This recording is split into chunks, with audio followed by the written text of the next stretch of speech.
Hola, ¿qué tal? ¿Cómo están ustedes? Buenas noches, buenas tardes todavía. Bendiciones. Vamos a dar inicio y saludos a quienes nos están viendo ahora mismo o quienes más adelante van a integrarse. Creo que ya están por ahí la familia que nos ve desde Alemania. Saludos, y desde Luxemburgo y desde Barcelona. Bendiciones. Y vamos a ver quiénes más de por otros lugares. Hoy vamos a iniciar un estudio más bien corto de 2 semanas que le hemos puesto por nombre estudio de las cosas futuras, estudio del tiempo que viene. Esto porque, si Dios así nos lo permite, a partir del mes de enero, cuando retomemos los estudios bíblicos en enero, vamos a, aparentemente, si Dios así lo permite, vamos a continuar con el estudio de Apocalipsis. Ya aquí donde estamos, ya abarcamos Apocalipsis 2 y también abarcamos Apocalipsis 3. Entonces, pues parece que nos ha bendecido y queremos continuar abarcando hacia adelante. Es un poco complejo estudiar Apocalipsis si no tenemos claro de qué va, qué es y cómo se desarrollan todos estos eventos. El libro de Apocalipsis es posiblemente uno de los libros que más se ha utilizado para infundir temor a las personas. Una serie de conceptos, por ejemplo, nosotros decimos cosas como el fin del mundo. Y bueno, pues en enero veremos si hay fin del mundo, según el Apocalipsis. Decimos una serie de frases y decimos cosas que en realidad no tienen necesariamente sustento bíblico, sino que están inspiradas en el temor que hay detrás del Apocalipsis. Entonces, aprovechando que nos iban a quedar estas semanas así como en cuña, así como partidas, digamos, decidimos que íbamos a estar hablando de escatología bíblica, hacia dónde se mueve el universo, hacia dónde se mueve la historia de la humanidad, hacia dónde se mueve nuestra vida. Y yo voy a empezar esta tarde haciendo una pequeña introducción que ya el domingo me adelanté a mí mismo y de hecho ya hice la introducción el domingo del tema de hoy. Hay una visión humanista, existe una visión humanista, ojo, no una visión humana, sino una visión humanista, que son cosas diferentes, con respecto a la vida cristiana, a la vida de lo que vivimos todos los días, a la reunión de la iglesia, a la razón de ser de la iglesia. Posiblemente si pasásemos una encuesta electrónica o física y dijésemos una pregunta tan básica como ¿cuál es la razón de ser de la iglesia? Yo sospecho a nivel pastoral, quiero decir, aquí en Picassent o en Costa Rica, de donde yo vengo, o en Estados Unidos, de donde algunas veces he tenido la oportunidad de ministrar, yo sospecho que nos llevaríamos terribles sorpresas, porque el humanismo ha permeado nuestra forma de ver la vida. Y humanismo significa el hombre, el humano en el centro del universo, el hombre como razón de ser, el hombre como razón de ser de todo lo que hay y de todo lo que ha sido creado. Y entonces podemos llegar a creer, y yo lo he visto a lo largo de la vida muchas veces, tengo una experiencia en Colombia, hace muchos años estaba predicando en un lugar en Colombia, una ciudad que se llama Bucaramanga, en Colombia, una ciudad muy bonita, de hecho le dicen la ciudad bonita, y un hermano llegó en su motocicleta, una moto enorme, y llegó y se parqueó frente a la iglesia y le dijeron, varón, ¿usted podría mover la moto un momentito? Es que ahí lo tenemos reservado porque ahorita viene el cantante, el predicador, no me haga caso, no recuerdo quién, y necesitamos el espacio para que se baje rápido. Y se enfadó y se montó en la motocicleta y dijo, yo también diezmo en esta iglesia y yo tengo derecho a aparcar la moto donde yo quiera, ahora es que no vuelvo y tampoco vuelvo a diezmar, y se llevó la moto.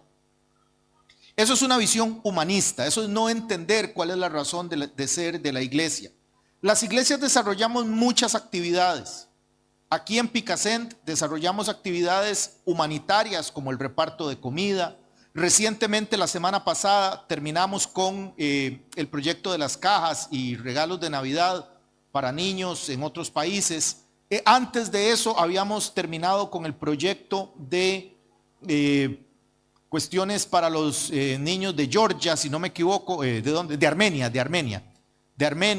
Desarrollamos muchas actividades y el riesgo que corremos es creer que esas actividades son la razón de ser de la iglesia, porque esa sería una visión humanista. La razón de ser de la iglesia es otra en realidad, y es exaltar a Cristo y que el nombre de Cristo sea exaltado en Picasent. Si a mí me gustan los motivos con los que eso se lleva a cabo, gloria a Dios. Si a mí no me gustan los motivos con los que, las formas con las que se logran esos objetivos, problema mío. Y dentro de esa visión humanista, nosotros estamos impregnadísimos por una visión que es de filosofía griega. Los filósofos griegos fueron conquistados por el Imperio Romano, pero la filosofía griega conquistó el Imperio Romano. No sé si me explico eso. El Imperio Romano conquistó Grecia, los sometió, los subyugó, militarmente se impuso a ellos. Pero el pensamiento griego, la forma de pensar de los griegos pervivió, continuó viva. Su filosofía continuó enseñándose y a los romanos les gustó aprender de eso. Y nosotros hemos heredado algunas de estas ideas de filosofía griega, y una de ellas es la visión humanista de la vida, el hombre en el centro de la vida. Y los filósofos griegos enseñaban que la vida estaba compuesta de constantes ciclos, ciclos de cientos o inclusive de miles de años de creación y destrucción, creación y destrucción. Y ponían como ejemplo o utilizaban como ejemplo sociedades que se levantaban, sociedades que caían, pero luego venía otra sociedad que se levantaba, esa sociedad después de miles o cientos de años caía, y luego otra sociedad se levantaba y luego esa otra sociedad caía. Y con eso ellos decían que existían constantes ciclos de creación y destrucción. Ellos a eso se referían como el ciclo de Thanatos. Ustedes saben que es un tanatorio, lugar donde se vela a los muertos, lugar de una mortual, pues. Thanatos, ellos decían que eso se llamaba el ciclo de Thanatos y el ciclo de Eros. El ciclo de Eros era el ciclo de la vida, el ciclo de creación, y el ciclo de Thanatos era el ciclo de destrucción. Y que así era la vida y que así iba a seguir siendo la vida. Y hoy día tenemos, por ejemplo, religiones como en el subcontinente hindú, el subcontinente indio, miles, millones de personas, millones de personas creen en filosofías como, por ejemplo, religiones que tienen que ver con la reencarnación, el budismo, el brahmanismo y muchas de estas religiones, porque no es solo una, son muchas, están inspiradas en esta forma de pensar, en que la vida es un constante ciclo y ciclo y ciclo y ciclo y ciclo. Sin embargo, cuando estudiamos la Biblia y en particular el Apocalipsis, y por eso les insisto que pensé que era útil primero sentar estas bases el día de hoy, y de hoy en 8 días avanzaremos un poquito más antes de entrar a estudiar el Apocalipsis. Cuando estudiamos el Apocalipsis tenemos que entender, es importante que entendamos que el Apocalipsis es el desvelar, el correr la cortina, el mostrarnos el final del plan de Dios. Y eso nos indica de inmediato que Dios no tiene una visión humanista de la historia de la humanidad, valga la aparente redundancia, sino que Dios tiene un plan y un propósito. En las iglesias evangélicas decimos mucho que Dios tiene un plan. ¿Ha oído eso? Y lo decimos cuando estamos pasando por problemas o dificultades o situaciones difíciles. Y entonces, para darle consuelo a alguien, le decimos: Fina, siga adelante, no abandone la fe, Dios tiene un plan. Pero esas 3 palabras, o 4 más bien, Dios tiene un plan, implican muchísimo más que simplemente darle la consejería a alguien de decirle: mire, no se desanime, Dios tiene un plan. Decir que Dios tiene un plan significa que hay algo que Dios sabe que Él está haciendo y que su visión no es humanista, que el plan de Dios no me tiene a mí como centro, que el plan de Dios no me tiene a mí como eje de lo que está haciendo, que toda la historia de la creación desde Génesis 1:1 hasta Apocalipsis 20 y tantos, en realidad el centro de quien está ahí no soy yo, que en realidad el eje de la obra de la cruz del Calvario sí es que yo fuese salvo, pero es porque hay un plan ulterior. Que sí, que en la cruz del Calvario Cristo, dice la Escritura nos llega a decir que en su pobreza fuimos nosotros enriquecidos. La Escritura nos dice que por su llaga fuimos nosotros curados. La Escritura nos dice que en la cruz del Calvario Cristo hizo muchas cosas que bendicen nuestra vida, pero vamos a decirlo, o déjenme tratar de decirlo de una forma poco humanista. Todas esas bendiciones son bendiciones colaterales. Hay un propósito que Dios tiene con toda la historia de la humanidad, y ese propósito rompe con la visión humanista griega, porque la Biblia nos enseña en un versículo que ya vamos a leer, si gustan ustedes irlo buscando conmigo, es Apocalipsis 11:15. Apocalipsis 11:15. La visión de Dios rompe con esa visión humanista cíclica y más bien nos enseña que toda la historia de la humanidad, toda la historia de la humanidad apunta a un lugar, apunta a un centro específico y, valga la redundancia, puntual. Voy a leerles Apocalipsis 11:15. ¿Hacia dónde se dirige la humanidad? ¿Cuál es el eje? ¿Cuál es el plan de Dios? Apocalipsis 11:15 dice: el séptimo ángel tocó la trompeta y hubo grandes voces en el cielo que decían: los reinos del mundo han venido a ser de nuestro Señor y de su Cristo, y Él reinará por los siglos de los siglos. ¿Quién puede decir amén a eso? Ese es el punto central de la historia de la humanidad. El punto central de la historia de la humanidad y de nuestra salvación y de la razón de estar nosotros aquí en Picasent no es la obra solidaria que esta iglesia hace. No tiene nada que ver con eso. Eso lo hacemos como un bien colateral. Eso la iglesia lo hace como un bien colateral. Pero el punto central de que una iglesia esté en una ciudad como Picasent o Torrente o Valencia Centro no es que tengamos el mejor equipo de música, no es que tengamos el mejor equipo de predicadores, no es que repartamos las mejores cajas con los mejores bienes, no es que todos nosotros prosperemos, no es que en la reunión de oración mencionen mi nombre, por favor, que mencionen mi nombre. No, el eje central es que todo lo creado tiene que venir y va a venir a los pies de nuestro Dios y de su Hijo Jesucristo. Amén. Entonces, aunque no pasase nada de lo que está pasando a nivel social, aunque tuviésemos que suspender todos los programas de ayuda social, aunque no tuviésemos el mejor equipo de música, aunque no tuviésemos predicadores, aunque no tuviésemos sillas cómodas, aunque no tuviésemos ninguna de esas cosas, pero de alguna manera estuviésemos dando gloria al nombre de nuestro Señor Jesús y nombrándolo a Él como Rey y como Señor de la vida, estaríamos poniendo énfasis en una visión más espiritual y no humanista. Creí que iban a decir amén. Esa es la visión espiritual. Nosotros tenemos en esta vida, entonces, si usted me dice: pastor, pero entonces ¿para qué estamos aquí en la vida? Porque yo quiero que Dios me bendiga, porque yo quiero que Dios me prospere, y yo quiero eso también, o sea, no estoy siendo irónico, digo, yo quiero que Dios me bendiga, yo quiero que Dios me prospere, y sin ciertas áreas de prosperidad hay montones de cosas que no podríamos hacer.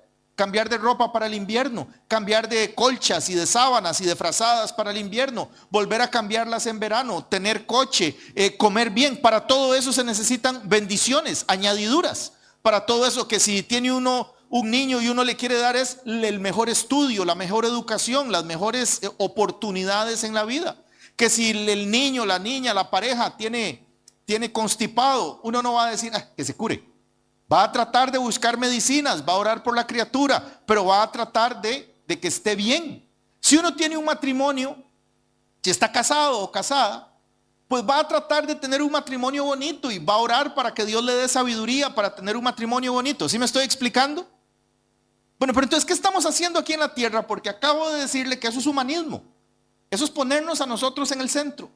Y el último punto de esa filmina, permítame decirle que es quizá el más importante de lo que yo le pueda enseñar a usted. Nosotros estamos en esta tierra y tenemos en promedio, me corregía Marisol el otro día, 80 años aquí en España. Hombres 80 y mujeres 84. Tenemos en promedio de vida aquí en España los 82 años, digamos, entonces, empatemos. Tenemos 82 años para tomar decisiones que van a ser definitorias en el futuro eterno de nuestra alma.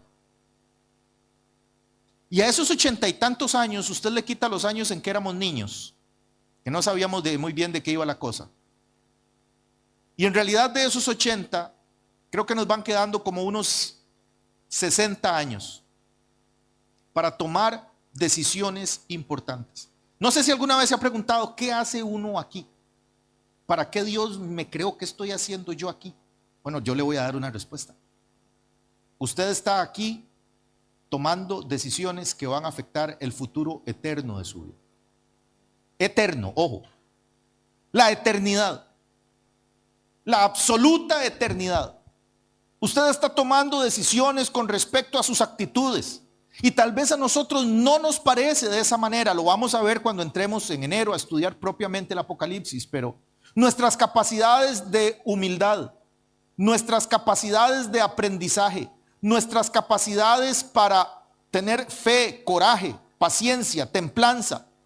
Yo creo que una vez más, si nos ponemos a nosotros en el centro con una visión humanista del Nuevo Testamento, entonces vamos a decir que todos esos son mandamientos para que vivamos bien y nos demos la mano y seamos muy felices. Pero si rompemos esa visión humanista y entendemos que Dios nos lleva desde antes de la fundación del mundo, una vez más lo voy a decir, Dios tiene un plan. Y en ese plan de Dios resulta que los reinos del mundo van a venir a ser de nuestro Señor y de su Cristo. Y Él va a reinar por los siglos de los siglos. Él va a reinar, Él va a reinar. Entonces eso me tiene que poner a mí también en contexto y decir, ¿qué estoy haciendo yo aquí? Aprendiendo, tomando decisiones que van a afectar mi eternidad.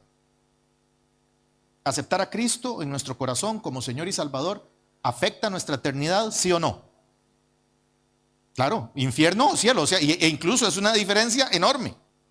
Aprender a administrar afecta nuestra eternidad también. Nosotros creemos que solo tiene que ver con los dineros aquí en la tierra. Aprender a administrar tiene que ver también con nuestra eternidad. Nuestra capacidad de obediencia tiene que ver con la eternidad. Cuando escuchamos una parábola como cuando Jesús dijo, el que es fiel sobre lo poco, lo voy a poner sobre lo mucho. ¿Cómo sería nuestra vida si eso lo comenzamos a pensar también en función de la eternidad? Y si pensásemos que esta vida que estamos viviendo es en realidad lo poco, y que hay toda una eternidad de gloria junto a ese rey que va a estar sentado en su trono. Estudiamos la semana pasada en el resumen que hicimos que hay tronos para nosotros en el nombre de Jesús. Amén. Uy, ¿lo recuerdan? ¿Sí? Que Jesús dijo que él iba a compartir con nosotros su trono. Así como el Padre le había dado a él que compartiese el trono con él. Entonces la pregunta que yo me hago a mí mismo, no quiero poner a nadie incómodo, la pregunta que me hago yo a mí mismo es, ¿estoy capacitado para sentarme en el trono hoy? Y no estoy hablando de pecado, no estoy hablando de que si tengo una cosita oculta. Claro que tengo un montón de cositas ocultas y ustedes también. Claro que tengo un montón de cositas que no quiero que nadie sepa y ustedes también. Claro que tengo un montón de áreas en mi vida que tengo que cambiar y costumbres que están mal y ustedes también. Y quienes nos miran también. Aquí estoy hablando de actitudes profundamente espirituales. Actitudes que tienen que ver con la rebeldía que hay en nuestro corazón, actitudes que tienen que ver con la falta de obediencia o la obediencia, actitudes que tienen que ver con la humildad o la falta de humildad. La Escritura llega a decir que Cristo por lo que padeció aprendió obediencia. O sea que aún Cristo vino a esta tierra con un propósito. Ah, claro, salvarme a mí. Ve, otra vez, mi visión humanista. Cristo vino a esta tierra para salvarme a mí, gloria a Dios. Sí, sí, claro, vino para salvarme a mí, pero mi salvación es un bien colateral. Cristo vino a esta tierra, dice la Escritura, dice que por lo que padeció, aprendió obediencia. Piense por un segundo a quién, si Cristo es Dios, si Jesús es Dios, y yo creo que sí lo es, usted también. Amén. Dice Juan, en el principio era el verbo, y el verbo era Dios, y el verbo era con Dios. Juan 1:1. En el principio, ¿se lo saben? El verbo se hizo carne y habitó entre nosotros y vimos su gloria, gloria como del unigénito de Dios. El verbo era Dios. Ahora piense por un momento, ¿Dios a quién le hace caso? A nadie. Dios es absoluto. Dios es absoluto. Es que no se hace caso ni a sí mismo, porque para hacer caso hay que obedecer. Dios es absoluto. Piense usted en el instante previo a que Dios dijese sea la luz. Antes de que Dios creara los cielos y la tierra, estaba Dios y sus ángeles. ¿Cuál ángel le iba a dar una orden al verbo? ¿Cuál ángel le iba a dar una orden a nuestro Señor? ¿Cuál ángel? Ninguno. Entonces había un área en la vida del verbo que el verbo no sabía. Había un área en la vida del verbo que el verbo no conocía y no sabía obedecer, porque nunca había obedecido. Y entonces se encarna.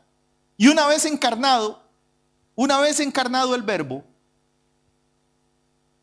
amados, el verbo le tiene que hacer caso a María con respecto a la hora de acostarse.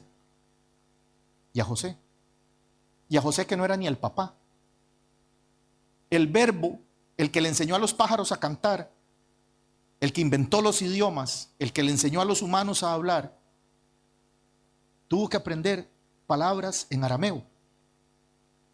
Y no solo tuvo que aprender palabras en arameo, tuvo que aprender cuando José le decía, en este momento no hable, estoy con un cliente, haga silencio. Cristo, por lo que padeció, aprendió obediencia. Y por esa obediencia el Padre le dio un nombre que es sobre todo nombre, para que en el nombre de Cristo se doble toda rodilla de lo que está arriba en el cielo y abajo en la tierra. Vamos entonces a decir, y vamos a empezar a estudiar. Yo les dije que hoy íbamos a usar la Biblia, vamos a buscar esos 4 versículos bíblicos, o los vamos a utilizar más bien. No necesariamente en algún orden específico, pero según como lo vayamos sintiendo. Yo quiero leerles Primera de Tesalonicenses, capítulo 4, versículos 16 y 17. Y antes de leerlo, vamos a entrar en contexto. La iglesia en Tesalónica, que es una ciudad donde hoy está Grecia, se puede ir a Tesalónica. La iglesia en Tesalónica estaba pasando por una serie de problemas terribles, una serie de problemas tremendos. Y la iglesia en Tesalónica le envía una carta al apóstol Pablo y le dice: Pablo, estamos pasando por tantos y tantos y tantos problemas que estamos seguros que ya Cristo regresó por su iglesia, que nosotros estamos en pecado y que aquí nos quedamos. Y que lo que nos está pasando es una prueba propia del anticristo. Entonces Pablo le escribe a la iglesia en Tesalónica las cartas de Primera de Tesalonicenses y Segunda de Tesalonicenses. Y en la primera carta a los tesalonicenses, en el versículo, voy a leer desde el 13, versículo 13, dice el apóstol: tampoco queremos, hermanos, que ignoréis acerca de los que duermen. En la Biblia, cuando un hombre o una mujer de Dios muere, no se dice morir, se dice dormir. Y se dice dormir precisamente por lo que vamos a comenzar a estudiar el día de hoy. Tampoco queremos, hermanos, que ignoréis acerca de los que duermen, para que no os entristezcáis como los que no tienen esperanza. Porque si creemos que Jesús murió y resucitó, así también traerá Dios con Jesús a los que durmieron con él. Por lo cual os decimos esto en palabra del Señor, que nosotros que vivimos, que habremos quedado hasta la venida del Señor, no precederemos a los que durmieron. Porque el Señor mismo, con voz de mando, con voz de arcángel y con trompeta de Dios, Recuerda hace un ratito que leímos en Apocalipsis que decía que cuando sonó la séptima trompeta, dijeron: los reinos del mundo vienen a ser de nuestro Dios. De aquí otra vez la trompeta. Todo esto está interrelacionado e interconectado. Porque el Señor mismo, con voz de mando, con voz de arcángel y con trompeta de Dios, descenderá del cielo, y los muertos en Cristo resucitarán primero. Luego nosotros, los que vivimos, los que hayamos quedado, seremos arrebatados juntamente con ellos en las nubes para recibir al Señor en el aire. Y así estaremos siempre con el Señor. Por tanto, alentaos unos a otros con estas palabras. Que Pablo les dice: no, muchachos, todavía no está reinando el anticristo. Están pasando por un montón de problemas, pero no es que la iglesia del Señor ya se fue. E introduce un concepto teológico. El apóstol introduce un concepto teológico que dice que seremos arrebatados. En el versículo 17, si tiene con qué subrayar o si tiene con qué anotar, anote esa frase. El versículo 17, el apóstol introduce este concepto que yo anoté aquí, el arrebatamiento, y nos enseña un algo. Nosotros no queremos tener problemas. Les hago una pregunta, hermanos: ¿hay alguien aquí que quiera tener problemas? ¿Hay alguno de nosotros que disfrute de los problemas? O sea, para nada, ¿no?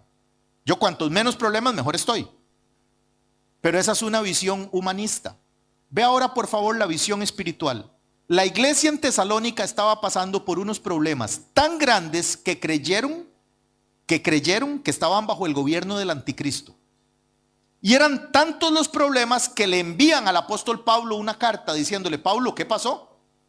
Y Pablo les contesta en Primera de Tesalonicenses y en Segunda de Tesalonicenses.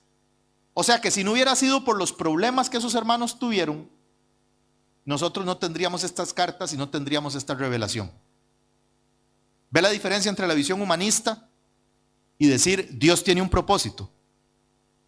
No, ¿sí la puedo explicar?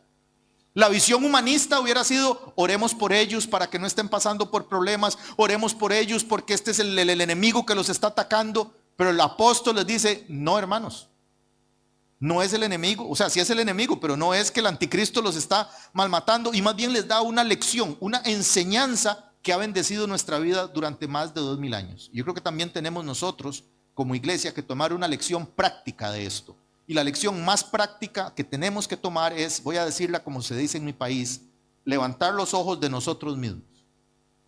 Levantar los ojos de nuestro propio ombligo y decir: Dios tiene un propósito. Yo no sé por qué yo no sé por qué los hermanos de Tesalónica estaban pasando problemas. No sé cuáles eran los problemas, pero sé que 2000 años después seguimos estudiando la respuesta que el apóstol les dio, y eso ha bendecido muchas vidas. Le servimos a un Dios maravilloso y extraordinario. E introduce el concepto del arrebatamiento, y de eso es de lo que vamos a estar hablando hoy. Hoy vamos a hablar del arrebatamiento. Y no solo introduce el concepto, sino que explica una secuencia de elementos. Explica una secuencia de eventos. Entonces, la humanidad, nosotros como seres humanos, no estamos en aquello que sentimos a veces todos los lunes. Nunca he sentido un lunes que dice: Dios mío, otra vez lunes, otra vez toda la semana, otra vez para adelante. Va uno a despertar a los chicos para que vayan para el cole, y los mismos chicos lo dicen: ay, me decían mis hijos: Pau, y otra vez toda la semana. O sea, a veces nosotros sentimos que la vida es cíclica. Nos llega el salario, en mi país nos pagan cada 15 días. El primero, más bien el 30 y el 15. Le llega uno el salario el 30 y dice uno: ay, Dios mío, me rindiera, 5 días después, y dice uno: otra vez todas las quincenas igual. La filosofía griega nos ha hecho creer que estamos en una situación repetitiva, pero no estamos en una situación repetitiva. Estamos apuntando hacia un lugar, porque Dios es un Dios de propósitos, no de repeticiones. Dios es un Dios de propósitos. Y en este momento de la humanidad, desde hace 2000 años, el apóstol le dice a la iglesia que estamos apuntando hacia un lugar, hacia un punto, valga la redundancia, que se llama el arrebatamiento, y explica cómo va a suceder. Dice que un día, dice que no quiero, hermanos, que ignoren con respecto a los que duermen. Los hermanos de Tesalónica estaban preocupados porque se estaban muriendo muchos. Los problemas eran tales que había muchos que se estaban muriendo. No sabemos si era por enfermedades, no sabemos si era por persecución, pero había muchos de ellos que estaban durmiendo. Y le dicen, Pablo, esto está muy terrible.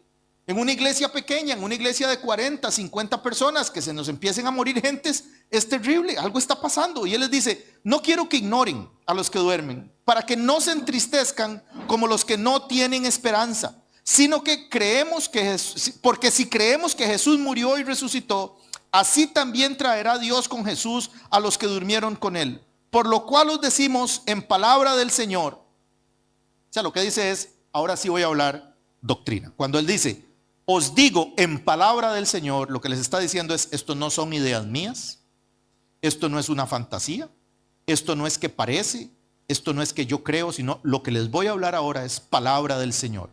Que nosotros que vivimos, que habremos quedado hasta la venida del Señor, no precederemos a los que durmieron, porque el Señor mismo, con voz de mando, con voz de arcángel y con trompeta de Dios, descenderá del cielo. Estamos esperando, la humanidad se está moviendo hacia un punto en el que nuestro Señor Jesús va a volver por su iglesia.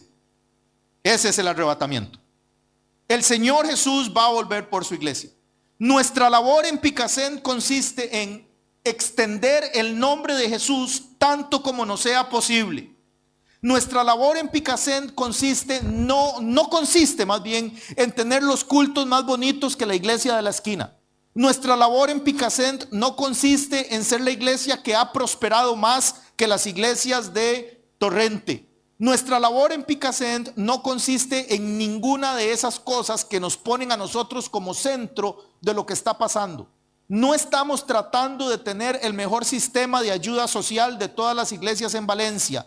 Nuestra labor en Picasen consiste en extender el nombre de Jesús lo más posible, que más y más y más y más personas cada vez puedan escuchar que hay un Dios que se encarnó en la persona de Jesús, que entregó su vida y que ha dado su vida en rescate por muchos.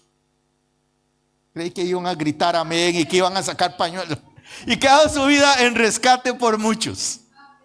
Eso es el eje central de lo que estamos haciendo, porque el Señor va a volver. Estamos anunciando. Voy a decir esto. He tratado de no decirlo como 3 o 4 veces, pero lo voy a decir. Yo creo que muchas veces como iglesia, como pastores y como iglesia, nos sentimos frustrados porque no vemos resultados. Y es porque no vemos los resultados que nosotros queremos ver. Nos sentimos frustrados porque hay planes, porque hay proyectos que no van para ningún lado o que empiezan bien y luego tropiezan y luego caen. Nos sentimos frustrados porque tal vez los jóvenes o los niños o las mujeres o los hombres o la congregación en total no estamos viendo lo que queremos ver. Y yo creo que es que nos sentimos frustrados porque lo que nosotros queremos ver no es necesariamente lo que Dios quiere ver. Porque si estamos desarrollando ideas humanistas, ideas que nos ponen a nosotros mismos en primer lugar, en el centro de la obra salvífica de Dios, no vamos a ver lo que Dios quiere ver. Vamos a hacer mucho esfuerzo y vamos a tener pocos réditos. Y aquí entonces, para poder salir de este versículo, porque me quedan 3, 4 más, el apóstol dice que la humanidad se está moviendo hacia un elemento que se llama el arrebatamiento. Y este arrebatamiento significa que Cristo, el Cristo, va a volver a esta tierra. Hoy por hoy, déjemelo en un paréntesis nada más, más adelante lo voy a poder explicar bien en enero. No va a tocar la tierra, sino que el Señor va a descender, pero no va a tocar tierra. El planeta propiamente no lo va a tocar, sino que desde los cielos, con voz de mando, con voz de arcángel y con trompeta de Dios, va a llamar el nombre de los hombres y las mujeres que han creído en Él y que han sido lavados por su sangre preciosa, y los muertos en Cristo, quienes hayan dormido, quienes nos hayan precedido, van a volver y van a despertar. Y este planeta va a ver una cosa extraordinaria. Miles de millones de millones de millones, una miriada, no tenemos idea de cuántas personas van a despertar de en medio de las tumbas. Y eso es maravilloso, eso es extraordinario. Dice el Apocalipsis, narrando este evento, dice que el mar dio sus muertos, que la tierra dio sus muertos. Y quienes hayan muerto en Cristo, van a suceder cosas extraordinarias ese día. Ese día personas que hoy no son más que polvo, personas que murieron hace 2000 años, hace miles de años atrás, personas cuyo cuerpo ya no es reconocible, cuyo cuerpo ya no es cuerpo. De alguna manera extraordinaria, sobrenatural, obedeciendo la voz del verbo, obedeciendo el llamado, la trompeta de Dios. Él va a decir: sube acá, ven acá. Y la tierra va a dar sus muertos, el mar va a dar sus muertos. Gente que hoy día no tiene cuerpo, gente que hoy día no es, nadie recuerda quiénes son, pero un día pusieron sus vidas en manos del Señor, van a ser resucitados con Él.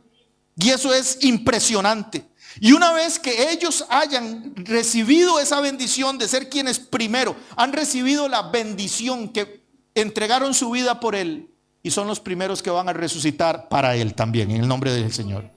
Y dice el apóstol que entonces nosotros, claro, él creía que él también. Él creía que él también. Igual nosotros creemos que nosotros también. Y ahorita le voy a decir por qué yo creo que nosotros también. Luego nosotros, versículo 17, los que vivimos, los que hayamos quedado, seremos arrebatados con ellos juntamente en las nubes para recibir al Señor en el aire. Y así estaremos siempre con el Señor. Me encanta el juego de ideas, eso se llama imagiología. Me encantan las imágenes que el apóstol proyecta. Dice que luego nosotros subiremos con Él para recibirle, para un encuentro glorioso, para ver por primera vez a aquel de quien llevamos años cantando, a aquel de quien llevamos años predicando, a aquel de quien llevamos años repartiendo un Nuevo Testamento aquí, una Biblia por allá, cantando, contándole a alguien que Dios nos ha bendecido, que Dios nos ha guardado, que Dios es bueno, orando unos por otros, alentándonos un buen día. Y es pronto ese día, gracias a mi Señor, vamos a poder verle. Y me encanta la imagen que suscita la palabra que dice el apóstol, dice para recibirle, para encontrarle, para toparnos con Él. Y eso es maravilloso. Ese es el arrebatamiento. Ahora el apóstol Pablo también en la primera carta a los Corintios, y quiero que me acompañe ahí, el apóstol Pablo en la primera carta a los Corintios, capítulo 15, en el capítulo 15, versículos 51,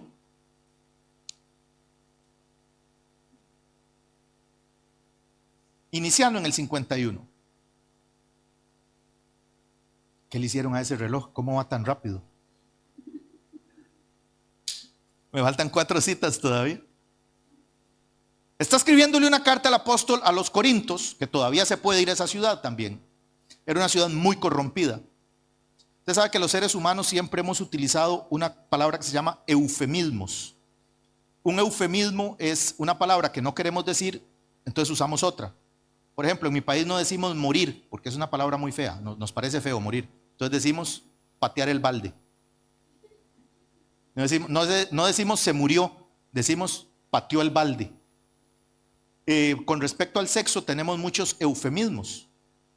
Para los pechos tenemos eufemismos, para partes del cuerpo, por eso tenemos las malas palabras, son eufemismos. En el mundo antiguo, hace 2000 años, Corinto era una ciudad tan corrompida, tan corrompida, que para referirse a sostener relaciones sexuales, no quiero decir la palabra aquí porque me están grabando, pero sí los ubiqué en lo que voy a decir.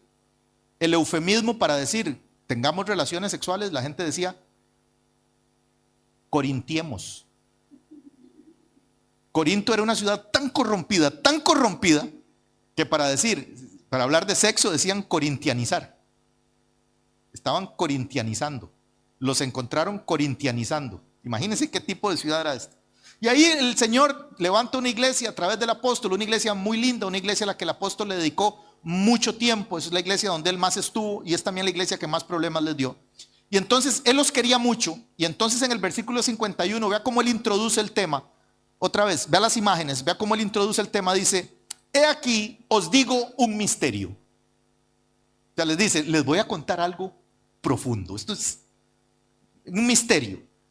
Algo que no todo el mundo puede entender, les dice. He aquí os digo un misterio. No todos dormiremos. Estamos claros que dormir se refería a morir. En la iglesia primitiva no decían morir, decían dormir. He aquí os digo un misterio. No todos dormiremos, pero todos seremos transformados. En un momento, en un abrir y cerrar de ojos, a la final trompeta, qué curioso que siguen sonándonos las trompetas, y sepa que cuando hagamos el estudio del Apocalipsis, las trompetas juegan un papel preponderante. A la final trompeta, porque se tocará trompeta, y los muertos serán resucitados incorruptibles, y nosotros seremos transformados. Porque es necesario que esto corruptible se vista de incorrupción, y esto mortal se vista de inmortalidad. Y cuando esto corruptible se haya vestido de incorrupción, y esto mortal se haya vestido de inmortalidad, entonces se cumplirá la palabra que está escrita: sórbida es la muerte en victoria. ¿Dónde está, oh muerte, tu aguijón? ¿Dónde, oh sepulcro, tu victoria? Ya que el aguijón de la muerte es el pecado, y el poder del pecado la ley. Mas gracias sean dadas a Dios, que nos da la victoria por medio de nuestro Señor Jesucristo. Explica el apóstol que no es que vamos a resucitar con este mismo cuerpo, porque sería imposible. A los tesalonicenses no les explica eso. Nada más les dice que los muertos van a preceder, van a despertarse primero, y que luego nosotros subiremos para encontrarnos con Él cuando suene la trompeta. Ahora aquí nos dice, nos explica un poco más, nos enseña algo más, abre un poco más esa visión que nosotros tenemos tan limitada del futuro, y explica que no solamente seremos resucitados, sino cuenta un misterio, y misterio significa que es algo difícil de entender. Dice que todos seremos transformados. No todos dormiremos. Hay gente que no va a morir. El apóstol esperaba no morir. El apóstol esperaba ser transformado en vida. No sucedió. Murió hace 1940 años más o menos. Pero sí explica que seremos transformados y que esto corruptible, y vamos a explicar eso, nuestro cuerpo es corruptible. Nuestro cuerpo no está mejor hoy que ayer. Hoy nos saludamos, ¿verdad? Y nos vimos y nos dijimos, hola, ¿cómo estás? Y nos dijimos, bien. Esos son formalismos. La realidad hoy es que hoy estamos un poquito peor que ayer. Anoche estaba sentado frente a un vidrio conversando con mi esposa, y ella hablaba y hablaba, y yo me quedé viéndome en el espejo y le dije, Marta, ¿usted ha visto lo feo que estoy? Estoy todo arrugado. Hoy estamos un poquito más arrugados que ayer. Hoy estamos un poquito más viejos que ayer. Hoy nuestros órganos internos están un poquito más dañados que ayer. Nuestros cuerpos son corruptibles. ¿Qué tiene que hacer cada uno de nosotros? ¿Qué tiene que hacer para hacerse viejo? Nada por sí mismo. O sea, esto es una grosería terrible. ¿Qué tenemos que hacer para que nos salgan canas, para que nos salgan arrugas, para que nos salgan todas esas cosas que la sociedad humanista asocia con verse mal? ¿Qué tenemos que hacer? Nada. Por sí mismo el cuerpo se va deteriorando. Por sí mismo el cuerpo se va deteriorando. Y conforme nos vamos haciendo más grandes o más viejitos, hay menos cosas que sí podemos hacer, y hay más cosas que no podemos hacer. Y vamos requiriendo ayuda en áreas en las que jamás pensamos que íbamos a requerir ayuda. Yo tengo un hijo que lo van a conocer ahora este mes que va a venir, si Dios lo permite. Tengo un hijo que es así muy grande, muy alto. Y hace unos años pasé por una operación quirúrgica, me operaron y no me podía levantar yo solo. Y me vi en situación de que le tenía que decir a mi hijo que por favor me levantara para poder ir al baño. Y cuando yo me imaginé que le iba a tener que pedir a un niño que me enderece, que me levante de la cama.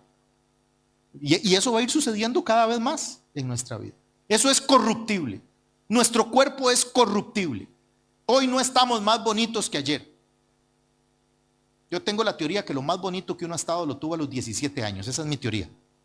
Es una edad hermosa, todo funciona, todo apunta para arriba, todo está de lo más bonito. De ahí en adelante la ley de la gravedad nos destroza. Entonces Pablo dice que esto corruptible, refiriéndose al cuerpo, se va a vestir de incorruptible. Entonces van a pasar una serie de milagros a la vez. Número uno, cuerpos que hoy no son cuerpos, personas que hoy no tienen cuerpo, espíritus que hoy están en la presencia del Señor, y el cuerpo está hecho polvo en la tierra, que murieron hace miles de años. Ese espíritu va a volver a conectarse con esa persona, ese cuerpo va a levantarse, pero no va a ser un cuerpo como el de nosotros. Porque ni siquiera el nuestro mismo va a ser igual. Explica el apóstol que lo corruptible se va a vestir de incorruptible. Preste atención. Lo corruptible se va a vestir de incorruptible y que lo mortal se va a vestir de inmortalidad. Por ejemplo, yo uso lentes. Uso lentes para poder ver con el ojo que sí veo, pero es que con el otro soy tuerto.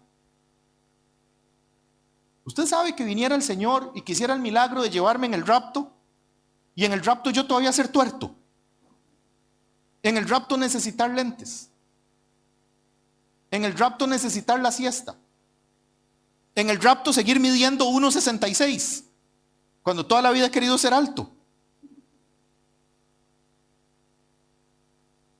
Lo corruptible se va a vestir de incorruptible y lo mortal se va a vestir de inmortalidad.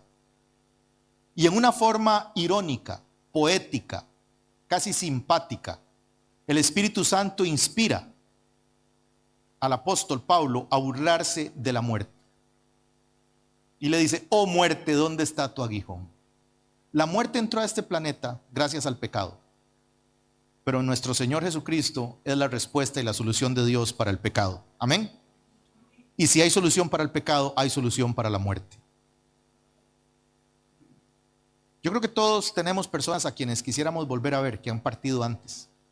Creo que todos tenemos personas a quienes extrañamos enormemente, porque quisiéramos poderles ver.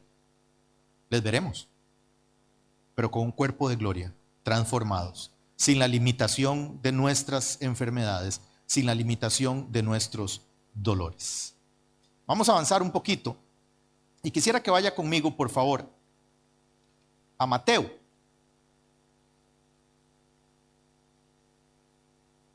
Me va a costar ir a Mateo con la mano izquierda. En Mateo capítulo 24, esto se llama, a los que les gusta estudiar la Biblia, este texto de Mateo capítulo 24 se llama el pequeño Apocalipsis. El pequeño Apocalipsis se llama. Los estudiosos de la Biblia han encontrado que aquí están una gran cantidad de las enseñanzas y de las doctrinas que se van a desarrollar después en el Apocalipsis. Y este discurso de Jesús tiene lugar cuando los discípulos le preguntan a Jesús y le dicen: Señor, mira qué lindo es el templo. Y Jesús les dice: yo les digo que de aquí no va a quedar piedra sobre piedra. Y ellos quedan tan impactados que le dicen: Señor, ¿cuándo van a hacer estas cosas? ¿Cuándo va a pasar esto? Y bueno, a Jesús le hacen 3 preguntas, él da 3 respuestas, pero hoy no es el tema de esta noche. Y en Mateo capítulo 24, versículos 37 al 39, Jesús enseña algo y dice: ok, ¿cuándo es que se va a dar todo esto? ¿Por qué yo les dije hace un rato que yo creo que nos estamos acercando cada vez más? Si ya el apóstol Pablo hace 2000 años creía que el arrebatamiento iba a ser en su tiempo, ¿por qué lo creía? ¿Y por qué creo yo que perfectamente puede ser en el nuestro? El arrebatamiento por concepto no tiene señales. No tiene señales. Imagínense que nosotros como iglesia fuésemos a raptar al pastor Fernando. Ya no podemos dar señales, porque si le damos señales, se va. Tenemos que hacerlo de callado, hermanos, no digan nada de lo que hemos estado hablando. Tiene que ser de callado. Entonces no hay señales. Sin embargo, Jesús nos da un detalle y lo dice. Además, voy a leer desde el versículo 36. Mateo 24. Voy a leer desde el versículo 36. Dice: pero el día y la hora nadie lo sabe. ¿Estamos claros? El día y la hora nadie lo sabe, ni aun los ángeles del cielo, sino solo mi Padre. O sea, el Padre tiene un momento en el que esto va a pasar. Dice: el día y la hora nadie lo sabe, sino solo mi Padre. Más significa pero. Entonces dice: el día y la hora nadie lo sabe. Yo no les sé decir la fecha, pero les voy a decir un algo. O sea, Jesús no nos deja en completa oscuridad. Nos enciende un poquito de luz. Note por favor cómo él explica. Dice: pero como en los días de Noé, así será la venida del Hijo del Hombre. Como en los días de Noé. ¿Recuerdan a Noé? Hagamos un repaso de escuela bíblica para integrarlos. Veo que están cansaditos. Ayúdenme, por favor. Pueden gritarme, pueden hablarme. Más bien necesito que lo hagan. ¿Qué pasó en los días de Noé? ¿Cuál es el rasgo importante de los días de Noé? Hubo un... Ruega por novis, los veo muy callados. Hubo un diluvio, ok, hubo un diluvio. ¿Cuántos años predicó Noé? Ustedes sabían que Noé no solo construyó el arca, sino que se dedicaba a predicar. La Biblia dice que Noé fue pregonero de justicia, o sea, era predicador. 120 años predicó Noé. ¿Alguien lo sabía? Ahora todos levantan la mano. 120 años predicó Noé. Noé fue predicador 120 años. O sea que tardó construyendo el arca 120 años. Durante 120 años, usted sabe que antes de esa noche que empezó a llover, o esa tarde, no sé, nunca había llovido sobre la faz de la tierra. ¿Sabía usted eso? Nunca había llovido sobre la faz de la tierra hasta ese día. Eso queda en Génesis capítulo 6. Les invito a que vayan y lo estudien, porque esto es trascendental. Pues resulta que durante 120 años, este señor, predicador de cristiandades, aparentemente loquico, igual que todos los predicadores de cristiandades, se le ocurre que va a construir un barco porque viene una inundación. Ahora, él comienza a contar que viene una inundación, pero es muy difícil explicar que hay una inundación si no está lloviendo. Y es todavía más difícil explicar que va a llover si nunca antes ha llovido. ¿Cómo explica usted algo que va a pasar que nunca antes ha pasado? Bueno, pues Noé durante 120 años decía, muchachos, va a llover, muchachos, va a llover, muchachos, va a llover, y si quieren tener esperanza, es en el arca que yo estoy construyendo. Y entonces, bueno, el caso es que no le hizo caso mucha gente, sus hijos y sus nueras y poco más. Entonces dice Jesús, pero el día y la hora nadie lo sabe, ni aun los ángeles en el cielo, solo mi Padre. Pero como en los días de Noé, así será la venida del Hijo del Hombre. Como en los días de Noé. Uy, chica, entonces hay que saber cómo eran los días de Noé. Y Jesús explica. Porque como en los días antes del diluvio, y explica, ahora explica, aquí viene para que nosotros nos demos cuenta cómo va a ser la vida, cómo va a ser la sociedad justo antes de que Cristo vuelva por su iglesia, en el rapto, dice. Porque como en los días antes del diluvio estaban, oiga lo que estaban haciendo, ¿lo están leyendo ustedes? ¿Les parece si lo leemos juntos para que nos asustemos? 1, 2, 3. Porque como en los días antes del diluvio estaban comiendo, bebiendo, casándose y dándose en casamiento, hasta el día en que Noé entró en el arca, y no entendieron hasta que vino el diluvio y se los llevó a todos.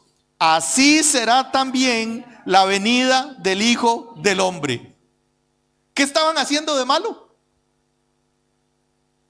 Comiendo, bebiendo, casándose y dándose en casamiento. Qué extraño. A mí no me parece. Yo hoy andaba comiendo con Fernando, con Fina y con mi esposa. Y también bebimos. Y también estamos casados. Y también quiero ir al matrimonio de mis hijos. Entonces el Señor dice algo que nos debe hacer bajar la velocidad, compresionemos y digamos, ok, ¿qué es lo que está diciendo el Señor? Dice que como en los días de Noé, que la gente no entendía, hasta que vino el diluvio y se los llevó a todos. Estaban comiendo, bebiendo, casándose y dándose en casamiento. La gente estaba viéndose, básicamente lo que Jesús dice es, la gente estaba viéndose su propio ombligo. Cada uno estaba ensimismado, valga la redundancia, en sí mismo. Yo empecé hablando hoy de un concepto que se llama, ¿cómo se llama lo primero que yo hablé hoy? Humanismo. Humanismo. Se tenían a ellos en el centro de todo. Lo importante era comer, lo importante era beber, lo importante era casarme yo, lo importante era que mis hijos se casen bien, lo importante era, estaban comiendo, bebiendo, casándose y dándose en casamiento. Podemos decir que era una sociedad que estaba completamente entregada a un egoísmo propio, a un ensimismamiento. Era una sociedad que estaba entregada a pensar en sí mismos, en lo que yo me como, en lo que yo me bebo, en mi familia, en mi matrimonio, en mis hijos. No estaban haciendo per se algo necesariamente malo. Y aquí, iglesia, nosotros que venimos a este estudio bíblico, que podemos decir cosas que quizá en un culto no podemos decir o no debemos decir para que la gente no se asuste. Pero es súper importante que nosotros aprendamos que el eje de todo lo que sucede en la historia, en la vida de una iglesia, no soy yo. Dígale a la persona que tiene a la par, no es usted. No depende de usted. Aquí no estamos para usted. No estamos para que si usted tiene una necesidad, nosotros corramos a suplirla. No estamos para eso. Estamos para decir, Cristo viene, Cristo vuelve, viene por su iglesia. Y si no está en el arca, y el arca es la iglesia, va a llover, se va a inundar y se los va a llevar a todos, dice ahí. Y eso es terrible. Es terrible. Cada uno estaba ocupado en sí mismo. Noé estaba ocupado en construir un arca donde se iba a salvar él, su familia, los animales y todo aquel que se quisiese subir al arca se hubiese salvado. Noé no estaba haciendo algo para sí mismo. Y sin embargo el resto de la sociedad, sus contemporáneos, la gente que le rodeaba, durante 120 años comió, bebió, se casó, dio en casamiento a sus hijos. Era una ciudad, una cultura egoísta. Yo esto lo he dicho muchas veces. No sé si logro tener el efecto que creo que debe tener. Los productos más vendidos de tecnología son productos que empiezan con la palabra yo. iPhone, iWatch, iPad. Yo en inglés, yo teléfono, yo tableta, yo reloj, y nos desesperamos por ellos porque tienen un excelente marketing. Han convencido a la gente que son mejores que otros, entre ellos a toda mi familia. Lo único que son es más caros que todos, y lo único que sí logran es apelar a los instintos más básicos, más humanistas, de egoísmo, de yo. A la gente le gusta que hablen de usted. De usted. Jesús nos da una pista aquí. Me quedan 2 citas y ya voy a terminar. Jesús nos da una pista aquí y dice: el día y la hora no me lo sé, no se los voy a decir. El día y la hora solo lo sabe mi Padre. Pero les voy a decir algo: va a pasar este arrebatamiento, yo voy a volver y todo esto va a pasar. Los muertos en Cristo van a resucitar y luego los que estén vivos van a ser transformados, y toda su corrupción va a ser transformada en incorruptibilidad, y toda su debilidad va a ser transformada en fuerza, y todo lo que es mortal en ustedes va a ser transformado en vida eterna, en un momento en que, al igual que en los tiempos de Noé, la gente esté consumida en sí misma. Y a mí eso se me parece mucho, peligrosamente mucho a lo que nosotros vivimos como sociedad hoy día. Y dijo Jesús, en realidad lo dice ahí mismo en Mateo, pero yo quiero ir a Lucas porque hay algo que yo quiero que me acompañe a Lucas. Ya vamos a terminar. Lucas 17, el domingo prediqué yo de Lucas 17 y les dije que el texto que usé el domingo era un inserto que estaba ahí porque en realidad Jesús estaba hablando de otras cosas. Y fíjese qué curioso, estaba hablando de lo que nosotros íbamos a hablar hoy. Parece que el Señor está entonado. Y en Lucas 17 Jesús le cuenta a los discípulos cómo va a ser la venida del Hijo del Hombre también. Lucas 17 versículos 34 al 36. Dice Jesús: os digo que en aquella noche estarán 2 en una cama, el uno será tomado y el otro será dejado. Eso es el arrebatamiento, ¿está bien? ¿Sí o no? Luego dice: 2 mujeres estarán moliendo juntas, la una será tomada, la otra será dejada. Luego dice: 2 estarán en el campo, o sea, trabajando, el uno será tomado y el otro será dejado. Yo quiero que usted note, por favor, que hay unas personas que están durmiendo. ¿A qué hora se duerme? Bueno, dividamos el día. ¿De día o de noche? ¿A qué hora en cuál segmento se duerme? De noche. Entonces dice que hay unas que van a estar durmiendo. Pero también dice que ese mismo día hay otras que van a estar trabajando. Nótelo, por favor. No quiero confundirlo. Nótelo, por favor. Véalo ahí en su Biblia. Dice: aquella noche 2 estarán durmiendo en una cama. El uno será tomado y el otro será dejado. Dice eso, ¿verdad que sí?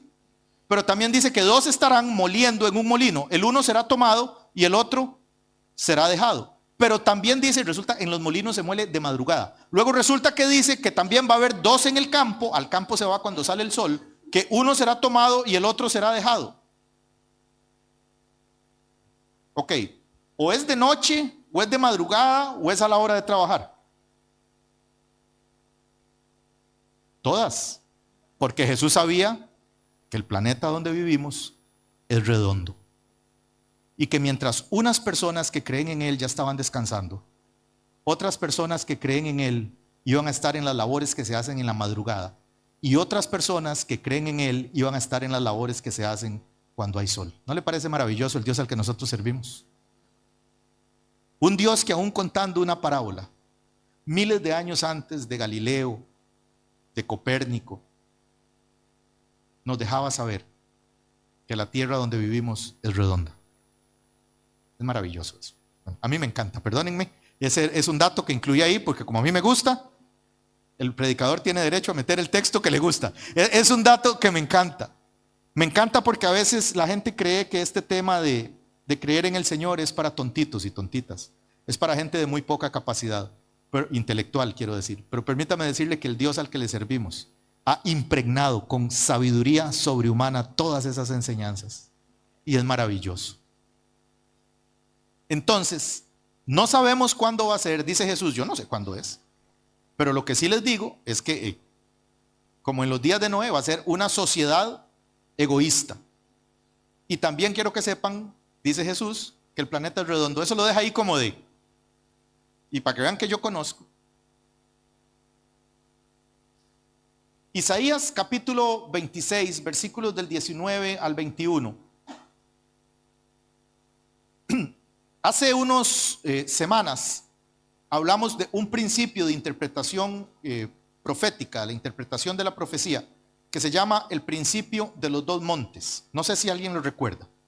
En el principio de los dos montes dijimos que el profeta está aquí profetizando en su tiempo real y que esa profecía se la está dando a alguien, a un alguien. Pero que Dios tiene una forma de hacer que esa profecía, después de mucho tiempo, también conecte con otra persona. Y recuerdo que le había pedido a Luisa que se pusiera de pie allá en la parte de atrás y había explicado que había un valle, eso se llamaba el valle profético. Bueno, resulta que, no sé, 500 años antes de Cristo, no hice la cuenta exacta, el profeta Isaías está profetizándole al pueblo y el pueblo está pasando, el pueblo de Israel está pasando por una situación terrible, terrible. Están pasando por una persecución muy, muy terrible. Regálenme 10 minutos y ya pasamos a la oración, por favor. Y el profeta, y Dios trae una palabra al profeta, es una palabra de consuelo para ese momento específico. Sin embargo, note cómo se van apareciendo algunos elementos. Mire, Isaías 26, del 19 al 21. Tus muertos vivirán, sus cadáveres resucitarán. ¿No le parece exactamente lo mismo que acabamos de estar leyendo? ¿Quiénes van a resucitar primero? Los muertos. Y mire cómo les dice el Señor: despertad y cantad, moradores del polvo. El Señor no los ve como muertos, dice: despertad y cantad, moradores del polvo. Esos son los hermanos y las hermanas que han dado su vida por el evangelio a lo largo de los siglos, de los años. Despertad y cantad, moradores del polvo, porque tu rocío es cual rocío de hortaliza, y la tierra dará sus muertos. Este es el arrebatamiento. Un buen día, pronto, se va a escuchar una trompeta, porque sonará trompeta. Y algunos escucharán trompeta, pero los que estén dormidos, los que están dormidos, lo que van a escuchar es que les dicen: despierten y canten. Ahora, pregunta: ¿por qué cree usted que se despiertan cantando?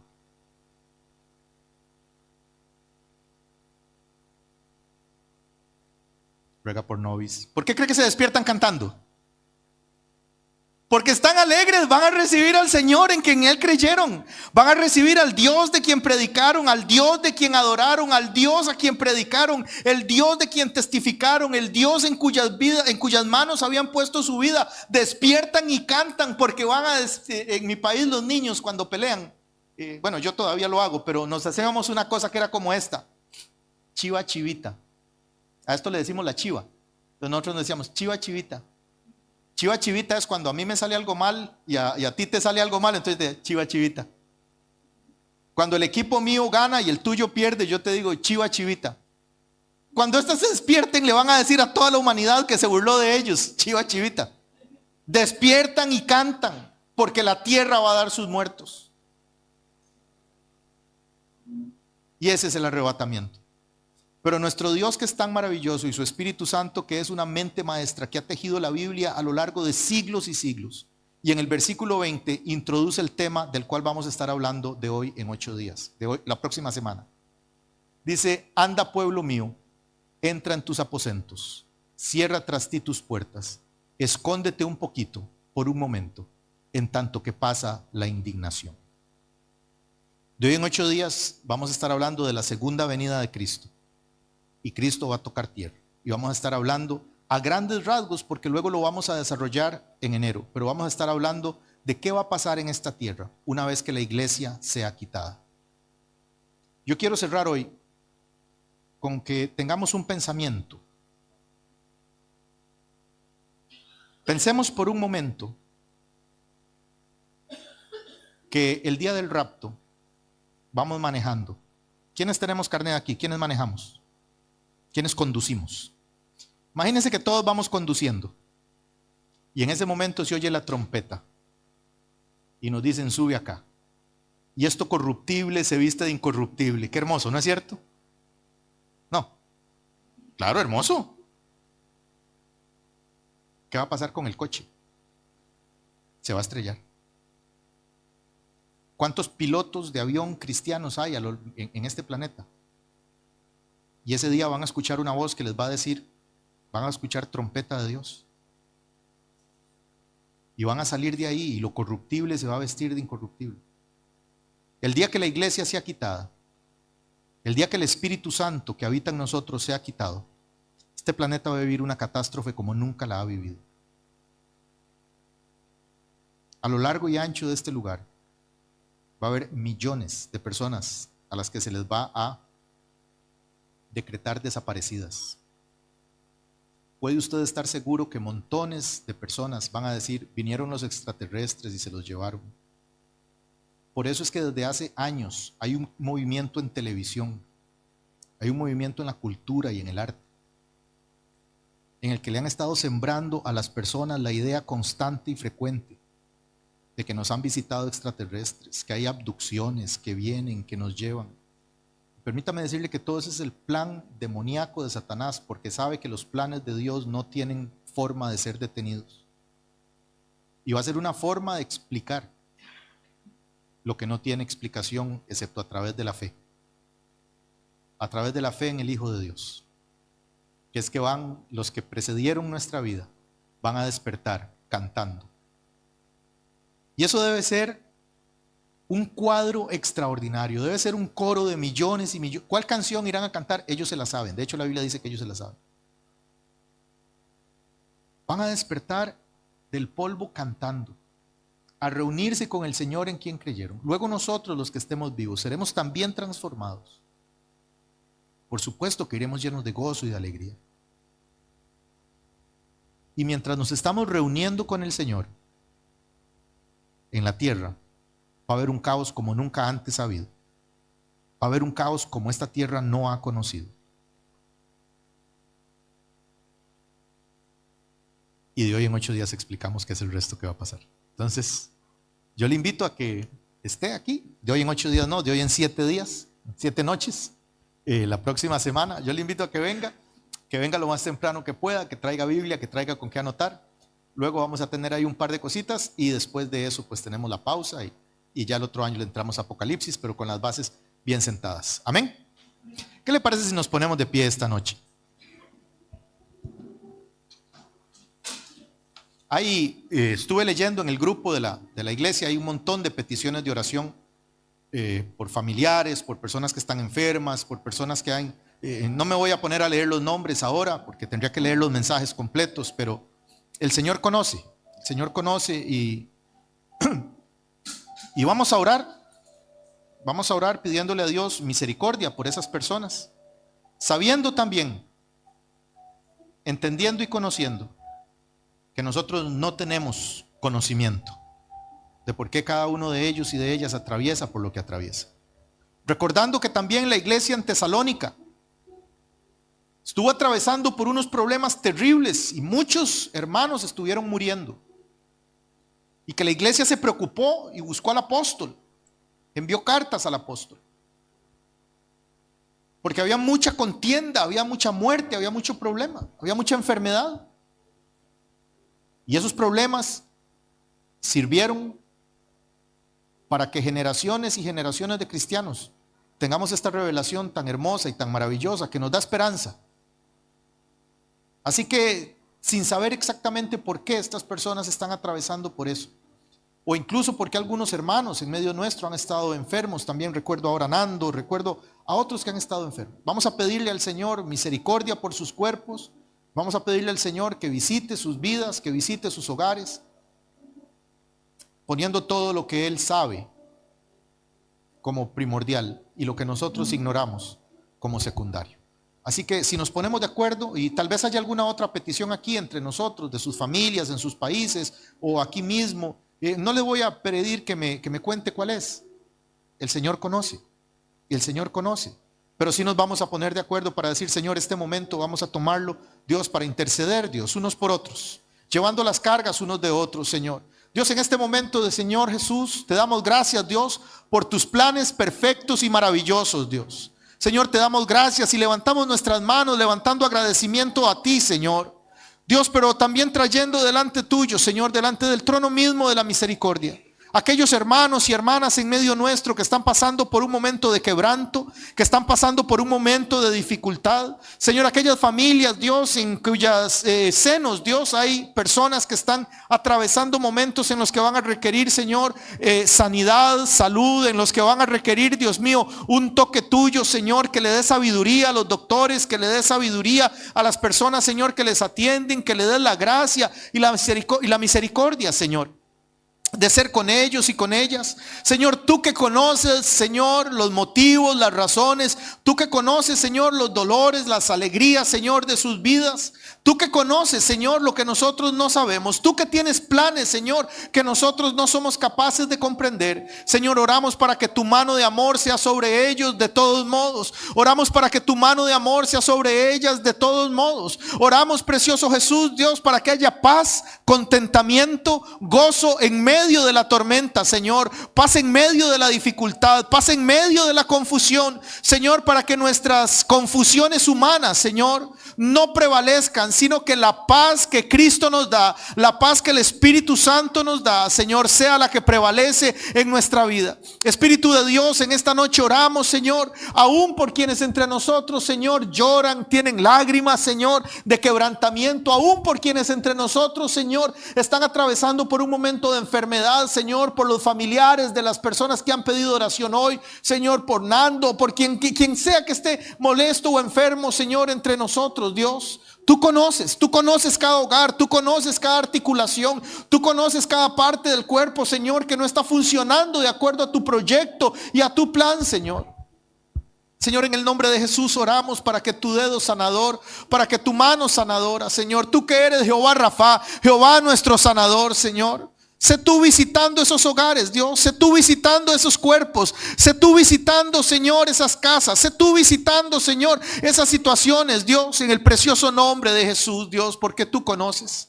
Precioso Señor, también oramos, Dios, por los trabajos, Señor, de mis hermanos y de mis hermanas. Señor, por las personas que sostienen, Dios mío, esta obra, Dios, con sus diezmos y sus ofrendas, Señor. Por las personas que semana a semana, como enseña tu palabra, Dios, cada primer día de la semana, Señor, toman algo separado para ti, Dios. Toman lo primero, Señor, para ti y te dicen: tú eres el rey de mi vida, el rey de mis finanzas, el rey de mi alacena. Señor, en esta noche bendecimos, Señor, la alacena y la arteza de amasar de las personas, Señor, que se mueven para sostener esta obra. Señor, oramos, Dios mío, por finanzas abundantes, Señor, para ellos, para ellas, pero de modo que entendamos, Señor, que debemos ser una bendición para el reino, que debemos ser una bendición, Señor, para los hombres y las mujeres de Dios. Señor, que tú nos bendices para que nosotros bendigamos, que tú nos prosperas para que nosotros ayudamos a otros, que tú nos das para que nosotros podamos dar. Señor, en el precioso nombre de Jesús te damos gracias, Dios, porque no solo eres Jehová Rafa,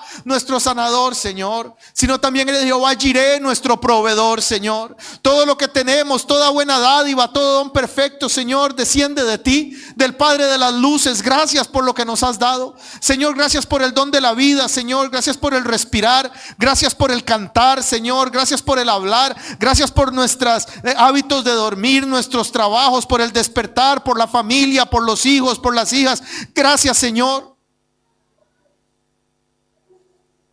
Precioso Cristo, Señor, oramos para poner, Señor, delante de tu trono, Señor, aquellas personas que presiden entre nosotros, Señor, quienes ayudan con el ministerio, Señor, social, Señor, quienes ayudan con el ministerio de la música, el ministerio de los niños, el ministerio de los jóvenes, el ministerio de mujeres, el ministerio de audiovisuales, Señor, quienes ayudan, Señor, en la recepción, quienes ayudan, precioso Señor, con la predicación, con la enseñanza, Señor, hombres mortales sirviéndole a un Dios extraordinario, hombres comunes y corrientes, Señor, necesitados de la gracia tuya, Dios, sirviéndole a un Dios extraordinario. Señor, te damos gracias por el esfuerzo, por las horas, Señor, por el talento, por las habilidades, por los sacrificios, Dios, de cada persona, Señor, que a pesar de que podríamos estar haciendo otra cosa, hemos tomado tiempo para servirte, hemos tomado tiempo, Señor, para honrarte, hemos tomado tiempo para decirte que tú eres Dios en nuestra vida, que tú eres Rey de reyes y Señor de señores. Jesucristo, te damos gracias, Dios. Jesucristo, te damos gracias porque nuestra vida no es una constante, Señor, de ciclos. Nuestra vida no es una constante de ciclos, Señor, en los que vamos bien, luego mal, luego más o menos, Señor, sino que nuestra vida apunta a un lugar, Señor, y para nosotros no es un lugar, para nosotros es una persona. Nuestra vida apunta a ti, Jesús. Nuestra vida apunta al día, Señor, en que esto corruptible se va a vestir de incorruptible, Señor. Señor, y seremos transformados. Señor, y esto mortal va a ser revestido de inmortalidad. Señor, y todos los reinos van a ser tuyos y vas a sentarte en el trono que te mereces, Dios. Precioso Señor, gracias, Señor. Jesús, gracias. Señor, oramos por esta ciudad de Picassent, Señor. Señor, para que de alguna manera que tú conoces, Señor, de alguna manera que tú sabes, Dios, puedas utilizar, Señor, algún Nuevo Testamento, algún tratado, algún vecino, alguna vecina, Señor, para que tu nombre sea exaltado, para que tu gracia sea manifestada. Señor, oramos por la reunión del domingo, Señor, para pedirte, Dios, que haya una palabra tuya fresca, revelada para nosotros. Señor, para que la adoración, Señor, no solo llegue hasta el trono tuyo, sino que también a nuestros corazones. En el precioso nombre de Jesús. Amén y amén. Iglesia linda, salúdense, bendíganse unos a otros y la paz de Cristo sea con ustedes.